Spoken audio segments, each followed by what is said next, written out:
कुछ ऐसे फैक्ट्स लेकर आई हूं जो आपके लिए जानना बेहद जरूरी है।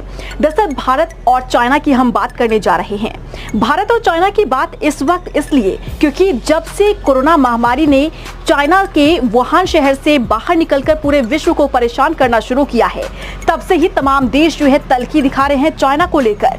लेकिन ऐसे में चर्चाएं इस बात को भी लेकर हो रही है कि क्या भारत और चाइना के बीच 1962 जैसे हालात पैदा हो सकते हैं। इसीलिए कुछ ऐसी बातें जो 1962 से मिलती जुलती हैं 2020 की भी, यानी कि 2020 में भी क्या वैसे ही आसार पैदा होंगे जैसा कि 1962 में।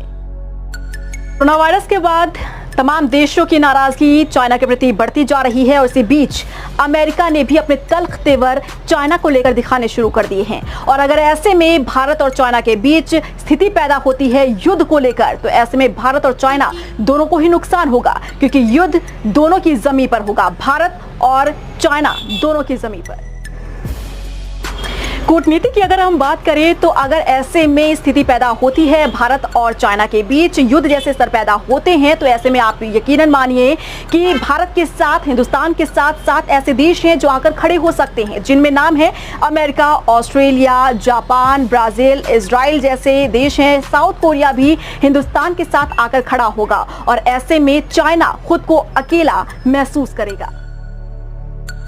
1962 युद्ध की अगर हम बात करें तो 1962 में अमेरिका ने भारत को मदद पहुंचाई थी और शायद इस मदद की दरकार भारत को भी नहीं थी और भारत शायद उम्मीद भी नहीं कर रहा था कि अमेरिका भारत के साथ आकर खड़ा होगा और इतनी मदद पहुंचाएगा। लेकिन 1962 में अमेरिका भारत के साथ खड़ा था और अच्छी मदद उसने हिंदुस्तान को पहुंचाई थी। और ऐसे में उम्मीद की जा सकती है कि 2020 में अगर ऐसी स्थिति पैदा होती है तो एक बार फिर से अमेरिका मदद पहुंचाएगा हिंदुस्तान को।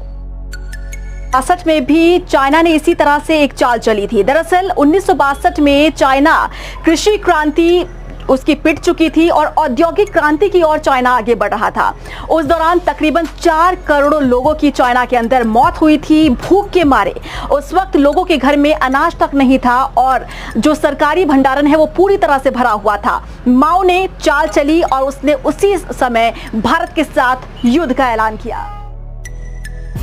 यदि जमीन की बात करें तो हकीकत तो ये है कि चीन को जमीन कब्जाने की आदत सी हो गई है, या यूं कहे कि चाइना जो है वो जमीन का भूखा है। और यही कारण है कि चाइना ने अपने 7 पड़ोसी देशों की भी जमीन पर कब्जा किया हुआ है। लेकिन इस बात को पाकिस्तान और नेपाल समझ नहीं रहा है। लेकिन अगर हम सही मायनों में देखें तो जो असल वक्त आएगा तब पाकिस्तान और नेपाल इस बात को समझ पाएंगे कि जिस देश पर, जिस चाइना पर विश्वास नेपाल और पाकिस्तान कर रहा है, हकीकत में वो चाहता क्या है, क्योंकि वो जमीन का भूखा है और अपने पड़ोसी देशों को भी वो नहीं छोड़ता है। चाइना के बारे में एक और फैक्ट जान लीजिए जो कि आपके लिए जानना जरूरी है। दरअसल अगर हम चाइना की बात करते हैं तो 97,000 किलोमीटर वर्ग में चाइना फैला हुआ है और चाइना इकलौता ऐसा देश है जिसकी सीमा 14 देशों से जुड़ी हुई है। तो ये भी आप समझिए कि किस तरह से जब 14 देश की जो सीमा है चाइना से जुड़ी है, तो ऐसे में और भी ज्यादा लालच चाइना का बढ़ जाता है। और यही कारण है कि हर तरफ हर घड़ी वो यही कोशिश करता है कि कैसे अपने पड़ोसी देश की सीमा जो लगी हुई है वहां की जमीन भी वो अपनी जमीन से जोड़ सके। क्योंकि 97,000 किलोमीटर वर्ग में चाइना फैला हुआ है, लेकिन उसकी लालच देखिए कि उसने भारत की जमीन पर भी किस तरह से कब्जा किया हुआ है। तकरीबन 47,180 वर्ग किलोमीटर जो है वो भारत की जमीन चाइना ने कब्जा रखी है। और यही कारण है कि बार बार वो आंखें तरेड़ता है भारत की तरफ, क्योंकि वो और भी ज्यादा जमीन कब्जाने की फिराक में है। लेकिन भारत ऐसा होने नहीं देगा।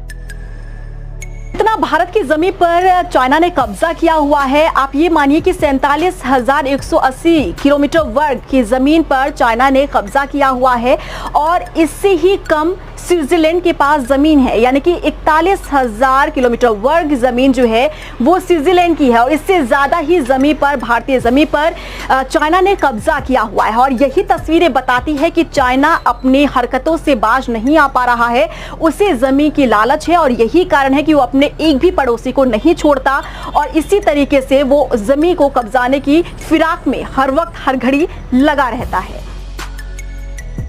दरअसल चाइना की स्ट्रैटेजी ही यही है कि वो चाहता है कि किस तरह से दूसरे देश को युद्ध के लिए उकसाया जाए, और यही कारण है कि अभी की स्थिति यही बता रही है कि भारत और चाइना के बीच किसी भी घड़ी युद्ध जैसी स्थिति पैदा हो सकती है। क्योंकि पहले कोरोना वायरस, उसके बाद हमने लद्दाख में देखा सीमा पर, LAC सीमा पर किस तरह से भारत और चाइना के जो सैनिक हैं वो आपस में झड़प होती है उनके बीच। भारत में 20 जवान हमारे शहीद होते हैं, नुकसान चाइना को भी होता है, लेकिन चाइना अपनी हरकतों से बाज आने को तैयार नहीं है। बार बार वो सीमा पर इस तरीके की माहौल पैदा करता है जिससे चर्चाएं और ज्यादा गर्म हो जाती है कि भारत और चाइना के बीच युद्ध जैसे स्तर पैदा हो सकते हैं।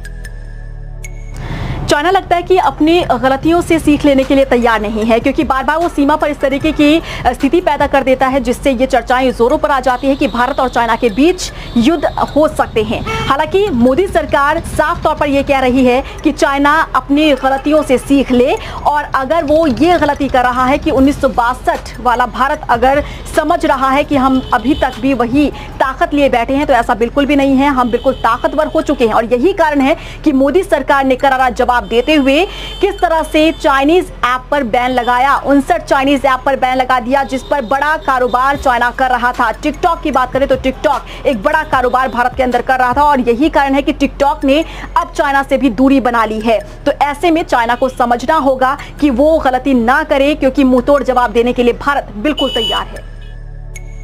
उम्मीद करते हैं कि ये जानकारी आप लोगों तक जो पहुंची है वो आपके लिए मददगार साबित होगी, और ऐसे में आपके क्या कुछ रिएक्शन है इस मुद्दे को लेकर आप जरूर कमेंट कीजिएगा, और मेरे चैनल को जरूर सब्सक्राइब कीजिए, बेल आइकन दबाना मत भूलिएगा। नमस्कार।